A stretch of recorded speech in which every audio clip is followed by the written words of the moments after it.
Good afternoon and welcome once again to the Athens Planning Commission meeting. It is October 5th. It's October already. And to start us off, looking up and down the dais, we have a quorum. We have one excused absence from the commission. So moving on, we have disposition of minutes. And before I get there, let me just ask if there's anybody who would like to speak before the commission today, if you would raise your hand and swear that everything that you're going to present to the Athens City Planning Commission is honest and truthful. All right, now moving on, disposition of minutes. We have the minutes from September 7th of 2023. And looking at all present, everyone was present, so there is no abstentions.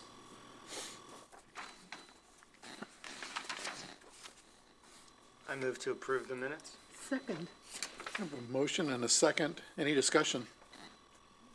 Hearing none, all in favor of adopting signify by saying aye. Aye. Opposed, same sign. The minutes have been adopted. Cases. We do not have any cases today, but we do have communications. Communications for today, we have a lot split variance request, and this is for 301 and 303 Carroll Road here in the city of Athens. And Director Riggs, would you like to tee us up, and then we can have... Thanks, Mayor, members of the committee. The applicant, Don Linder, has a lot that he owns in the city of Athens on Carroll Road. There are two primary structures on this one lot, so it's legal non-conforming. It's also legal non-conforming in a couple other ways. The bulk controls on one side of one of the houses, 301 Carroll, doesn't meet the setbacks for bulk controls, and that same primary structure, 301 Carroll, is a triplex and located in an R1 zone. So those are all legal non-conforming conditions on this. The proposed lot split would actually create a couple other non-conforming to the bulk controls, and in that tract A will have less than the minimum square footage required for a lot and some setbacks, as you can see in my memo, and tract 2A, this is 303 Carroll Road, will not meet the minimum north side setbacks. Other than that, I think that was all of the variances that would be needed for this lot split to be approved by Planning Commission.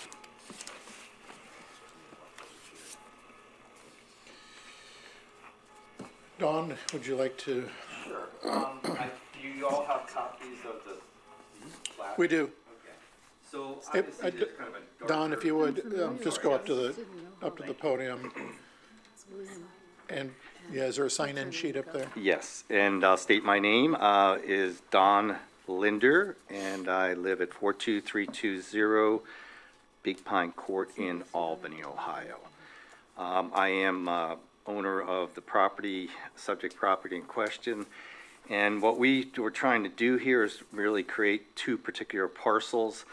And one of the goals, which the buyer of the property is here of both of those dwellings, we'll call it the triplex on track 1 and the single family home on track 2.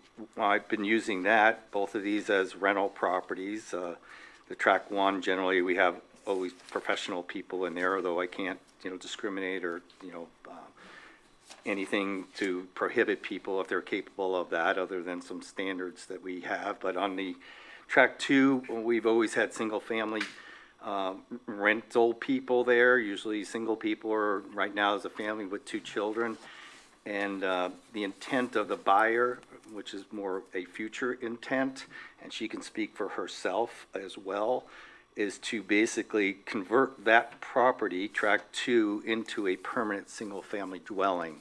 So we can basically take a rental property, offline and allow it to be a a nice single-family home in a nice neighborhood. So I think it serves some purposes and goals for the city of Athens to create some new housing.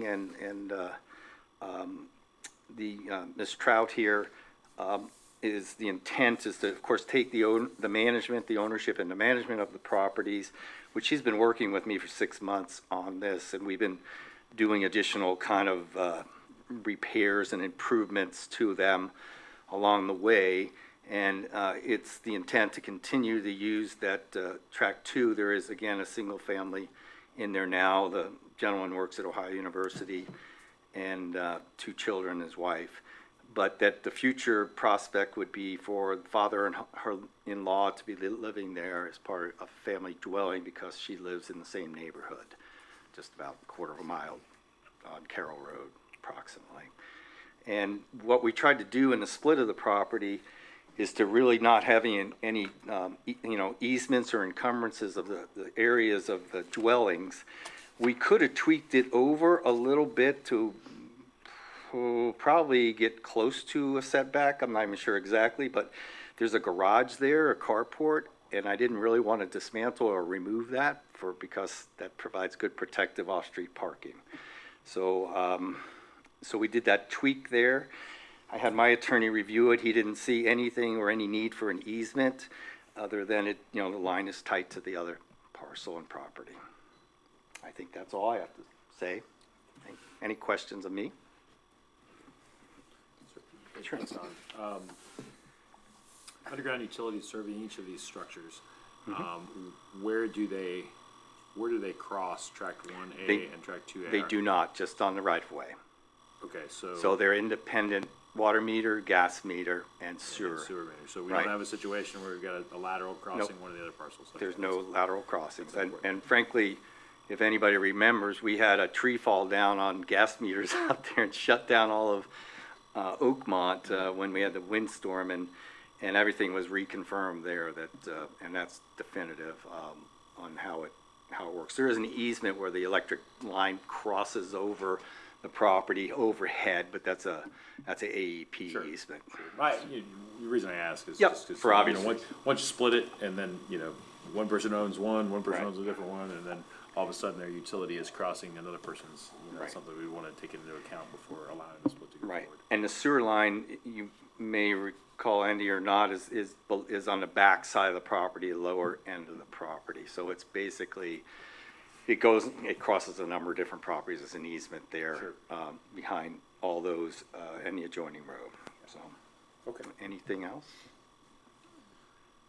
Okay, you want to speak? Anything? You good? I got to sign in too, sorry. Mayor, if I could note that this is a subdivision variance request, and it does not need a second meeting, so you can choose to approve or deny this variance today if you want. Great. Thank you. Any other commissioners? I personally deem this as pretty straightforward. I think this is going to open up opportunities. Again, we all recognize that there is need for equity earning properties. And I recognize that, Mr. Linder, that you've used those as rental units, which we have rental market as well. We all recognize that. But I think this is another way, by doing this lot split, to where we're creating 2 separate parcels as opposed to non-conforming parcel with 2 structures on it. I think to me, it makes sense.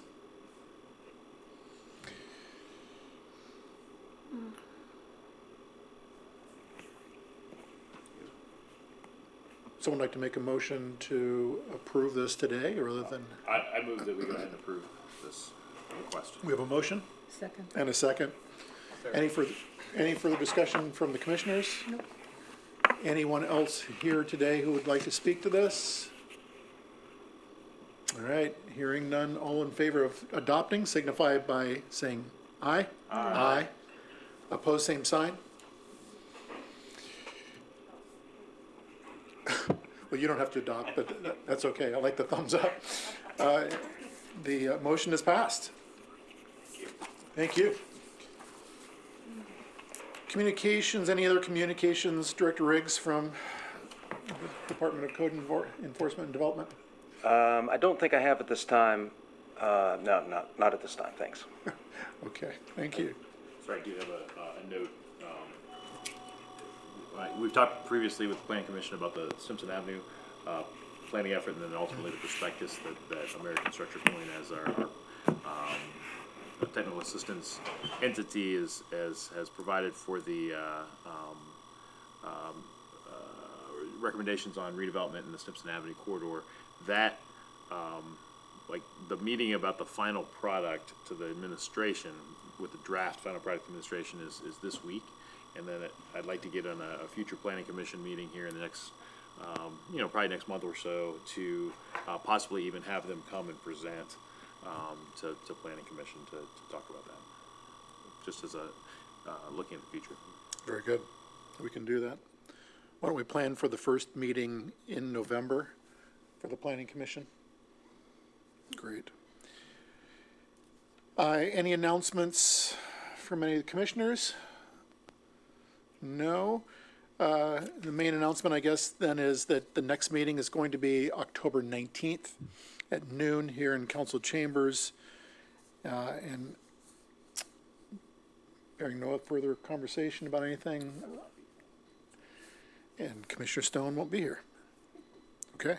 And we don't even know if there's items moving forward since we passed this lot split variance request today, so. I'm out of town too, that day, or that week, so.